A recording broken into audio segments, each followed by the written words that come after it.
Pozdrav ekipa, moje ime je Makša Lata, imam 24 godine, živim u Zaprešiću i ovo je moj Opel Monza GSE. Većina vas vjerojatno ni ne zna kaj to je, isto kak nije nisam znao.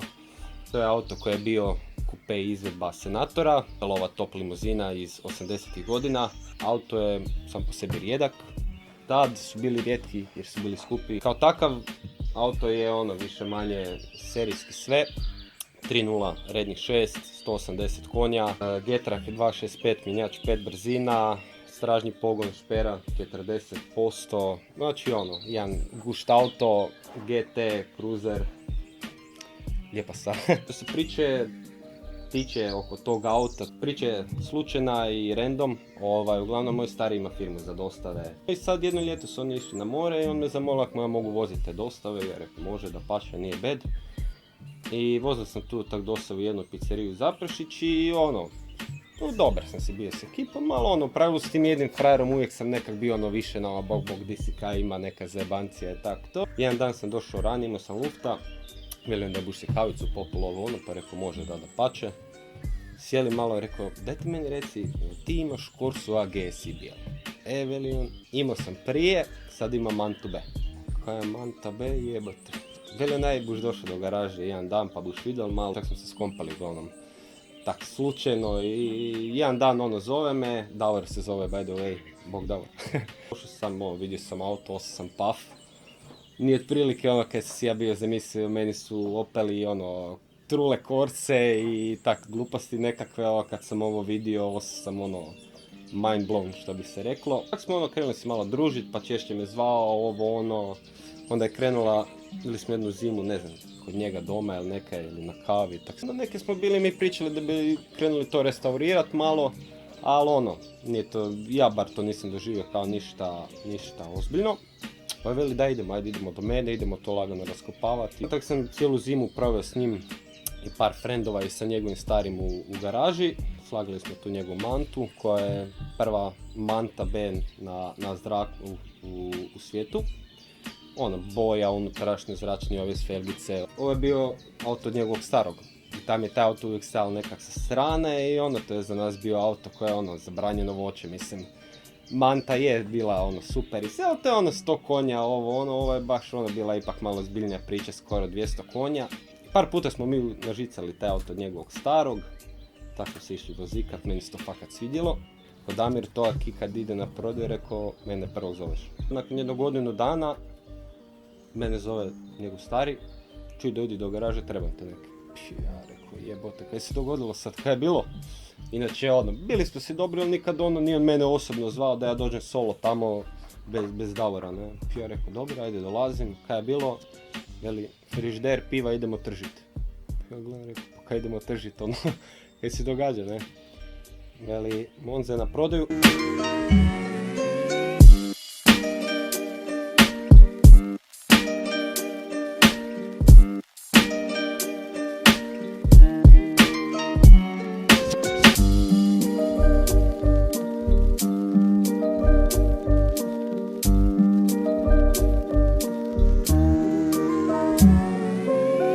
Uglavnom tako je počela ta priča, auto je već bio rastavljen. Ja sam u pravilu došao, kupio sam, dogovorili smo se, auto je u originalu Helios plavi. Sam ga ja kupio, bio je s nekakve tamno sive boje, nije mi se baš svidio jer po meni ovakav auto treba biti crvena, nekakva tak življa boja malo da naglasi te linije, po meni ga je ta tamno siva previše zatvorila. Što se tiče baš cijele restauracije što je na auto rađeno, znači kompletno limarijski radovi su odrađeni skroz, znači sve kaj je bilo za zamijeniti, izrezati, napraviti nove dijelove, kupiti, staviti je napravljeno, odrađena je zaštita, poda sa donje i sa unutarnje strane, felge Borbet A, ove koje jesu na autu, su pofarbane i poliran je rub, nove gume, dvostruki stakleni šiber koji sam našao praktički kod frenda u garaži. Takve stvari su se prije mogle kupiti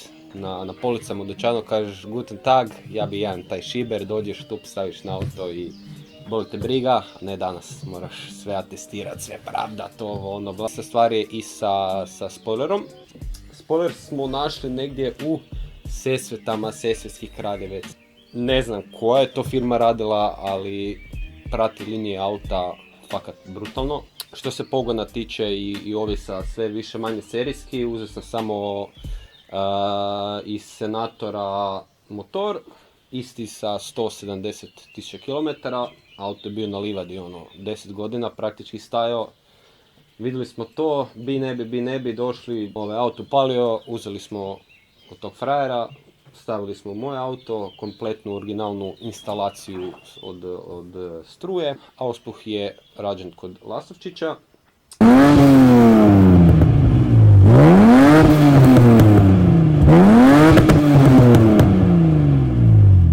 Super stvar kod ovog auta je kaj on serijski nema katalizator. Tako da koliko god je to nekim ljudima naporno, meni je super jer kak je složen auspuh je srednji protečni lonci, stražni lonac koji u pravilu sam služi ko ukras.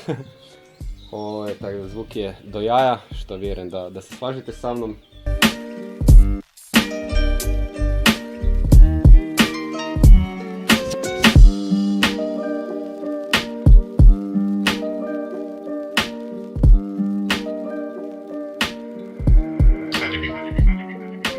Dobrodošli u moj auto.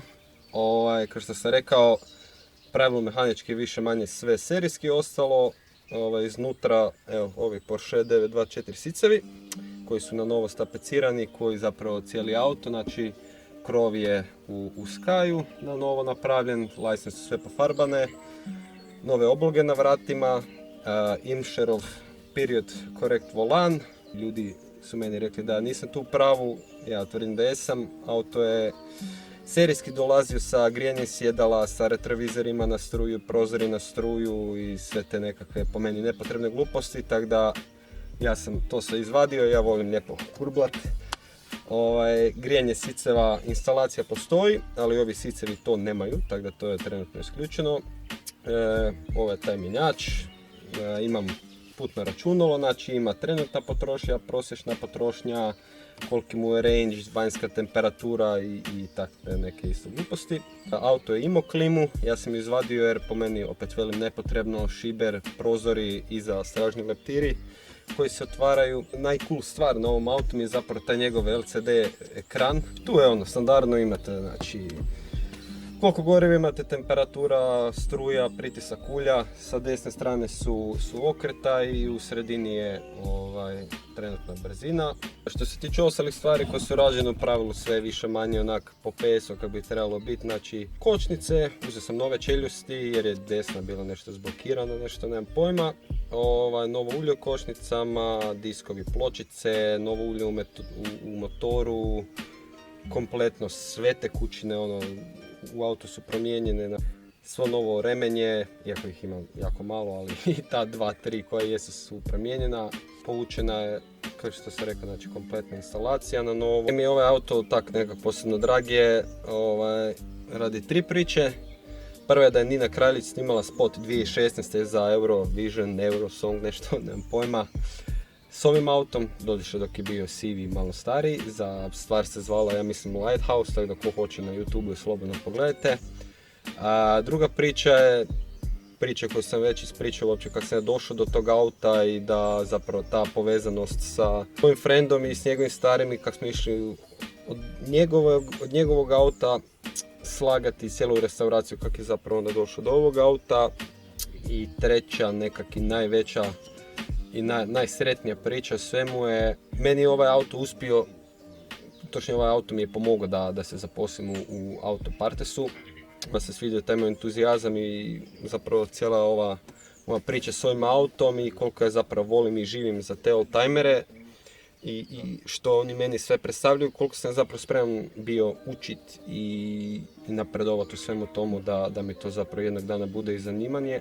Ekipa, to je to, nadam se da se svidio moj auto, moja priča o tome, hvala svima koji su mi pomogli oko toga, hvala mojoj curi koja me nebrojeno puta kad smo izašli van trpila sa masnim rukama i prljavim noktima. Hvala Davoru, njegovom starom, kad su mi ovo sve omogućili i pomogli još svi popratni sada, sve ne nabrajam. I hvala između ostalog i dečkima iz Autotizera koji su odlučili moju priču podijeliti. To je to, Niš, vidimo se, živjeti, pozdrav i sretna sezona.